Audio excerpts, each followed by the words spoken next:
everyone, welcome to my dad's shop. So an alternate title for this could probably be how to get a bunch of opinions about how I should do my car, but I'm not going to listen. This is my car and this is the game plan. There was a lot of rust holes in the frame for the 53. So what I did was where each rust hole was, I just went around, with a body hammer, hit it to kind of find the areas that were thin and breaking through and where it stopped and where there was solid metal. I went a little bit beyond that, cut out big rectangles and welded it in with the original thickness, which is actually pretty thin. It's like 1/8 inch or something. And that was basically what I did. And I did all of it. But I still, when I'm working in places I think are solid, I find a little bit of rust. And it's just kind of making me nervous. So I think I decided I'm going to wrap the frame. For those of you who are not in the lowrider world, wrapping a frame just means basically plating all the sides with plate steel. Now the serious hoppers will go 1/4 inch. I think average is probably 3/16 inch plate. I don't know with this, I'm not going to be hopping it. I'm not going to be doing power 3-wheel, anything. It's a lay and play. It's going to have probably 24 volts. So even if I tried to hop it, it's not going to get more than 1 inch or 2. So I'm going to plate the whole thing, not because, I'm going to be going crazy with it, but because I don't really trust what's left of the frame. Once you get behind the front wheels, it's kind of questionable. I would replace the frame, but it's a hardtop, which means it has an extra piece of metal inside of it. Actually, I can show you. Hold on. Okay, here's a chunk I cut out when I did the step notches. Now this extra piece right through here, that is only on the hardtop frames. Maybe the convertibles, I'm not sure. The convertibles had a bunch of extra stuff, but at least the hardtops. This was their attempt at stiffening up the frame a little bit since they got rid of the roof post. And it's just plug welded. In fact, here is one of the plug welds. But you can see it's a nice big extra chunk of metal to have in there, and it gives me a little bit peace of mind, but it makes it so replacing the frame is going to be next to impossible. And I certainly don't have the, 12 grand or whatever to get a nice like Art Morrison chassis that's all done. I'm not sure he designs those for hydraulics anyway. So long story short, I'm going to carefully map out where every body mount goes. I'm going to cut them all off, and I'm going to start making templates. I'm going to plate the inside and outside of the frame rail the whole way. Again, I haven't decided on a thickness. Somewhere between 1/8 and 3/16, I'm not sure. And then I'll probably do one layer on the top. I'm not going to go on the bottom because of the top hat shape. I mean, how do you frame something that shape? I put a piece here, put a piece here, put a piece here. Then what? This bottom piece isn't attached to anything but welding it along the side here, which is spot welded. You could do like an L piece, except with the arches, you're never gonna get that to bend right. So I'm just gonna leave the bottom, I think. I reserve the right to change my mind. So feel free to leave comments about how you're ruining that car.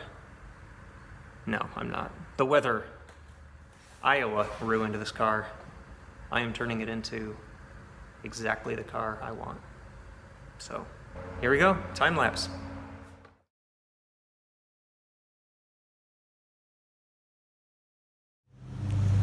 Okay, sorry about the noise, got the lawn being mowed.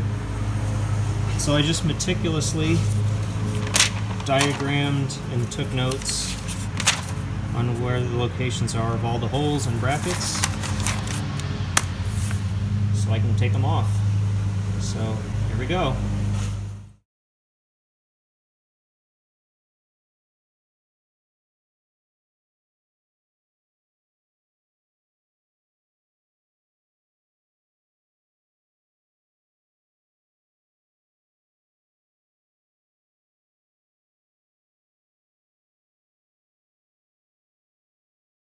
And this is exactly why I'm doing this. I was getting close to painting this frame and getting ready to put a body on it. So I'm going to feel a lot better when I get all these mounts off and I can get the frame fixed properly. And then the reinforcement is just kind of an extra peace of mind. Probably won't be necessary, but I'm putting enough time into this car and I'm going to keep it forever. So there's no sense just not doing it right. So if the first one's this bad, I have a feeling it's going to be a lot more. So I'm going to turn off the camera now to save some battery, but I'll bring you back later. Okay, as you can probably tell, I'm filthy.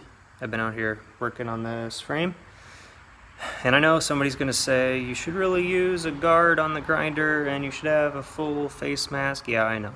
I don't know what happened to the guard, and I don't have a face mask, but yes, I know. You're going to send me a picture of the dude with the cutoff wheel stuck in his face. Yeah, I've seen it. Okay, here's what I found. Let me turn you around. Okay, that one had been off, and this is new metal behind it, so that was fine. Rust hole. I showed you that one before. This one also had new metal behind it, so I knew there wasn't going to be any rust problems there. And rust hole. And then on this side, no rust holes, but it was getting pretty thin, especially here. I think there's a little pinhole, and here's a little pinhole. So that's what we're working with. Okay, so the plan is to figure out what thickness of metal I'm going to use, and then buy a bunch of it, and start making templates, and start welding after I get the rest of these brackets off. I don't think I'm going to post this up right now, because I didn't get very much footage. It'd be a pretty short, boring video, so I'm just going to put this one on the back burner, and add to it, which means you're now about to go into the future. Okay, you just traveled through time. It is the following day, and I got some metal patched in those two spots to replace this and this. And you can see where I'd already welded on a patch panel around that mount.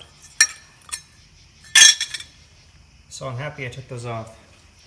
And now that I've decided to wrap the frame, it's taken a lot of pressure off getting these welds perfect looking and ground, and going back and filling every little pinhole. And no, I just gotta get it in there and solid, and I'm doing that.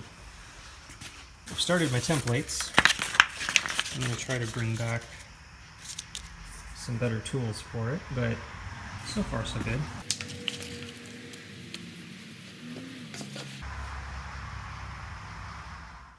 Alright everyone, welcome to the future. It's been a few days again since that last clip you just saw. I was just going to come out here and wrap up this video by showing how I made the templates for the frame wrap. But I was laying in bed thinking about how every time I get into this frame, there's just a pile of rust in there and dirt and crap, and I'm always like trying to either vacuum it out or sweep it out or something.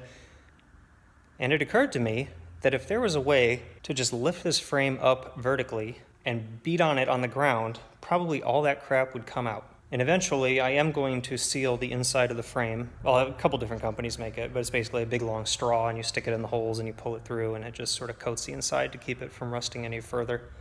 And that is the plan, but I don't want a bunch of loose dirt and rust and who knows what else in there. So here's what we've got. I'm going to try to lift up this frame and bang it on the ground and see what comes out. Now I'm doing it from the back because obviously the step notches interrupt the frame. So anything behind them is going to stop right here. But instead, if I go this way, everything here forward should come out. And I'm not too worried about the back because, as you can see, I've already replaced all this, so that should be pretty clean. So here we go. I hope this winch is attached to the ceiling well enough, because this frame's pretty heavy.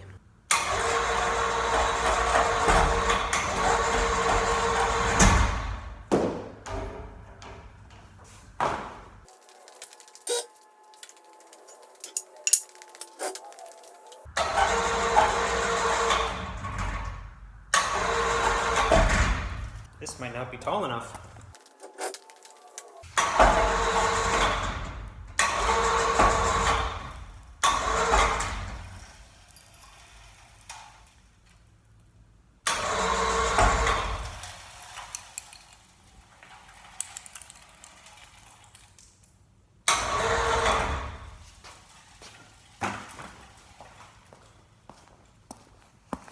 I don't know how much of that you can see,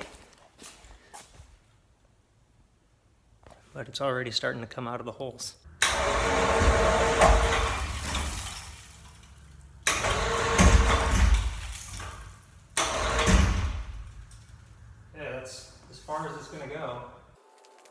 I'm not standing under it.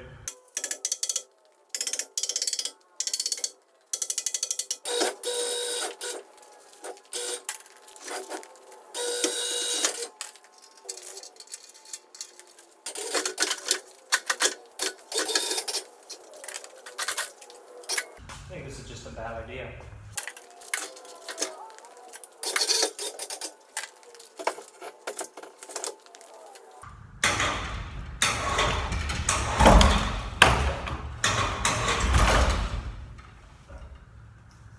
Oh yeah, Plan C.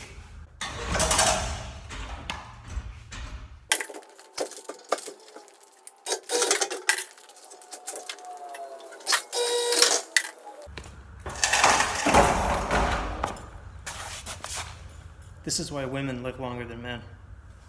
Okay, here we go. I'm trying it again. I got a better chain, and I think I've got it tight enough I can get up higher. Already a whole bunch of stuff is falling out, but I'd really like to get it completely vertical. So we'll see if it makes it this time.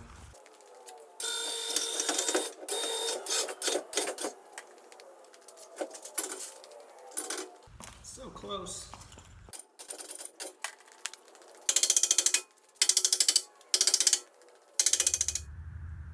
Well, there's something you don't see every day.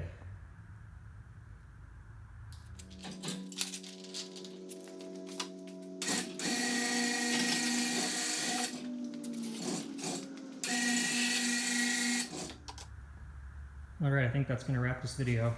I got the frame back down, put up on jack stands so it's easier to reach. I'm going to sit out here and make some templates. I don't think I need to film that because if you know how to use a pencil and scissors, you know how to make templates. And this is what I ended up getting out of that frame.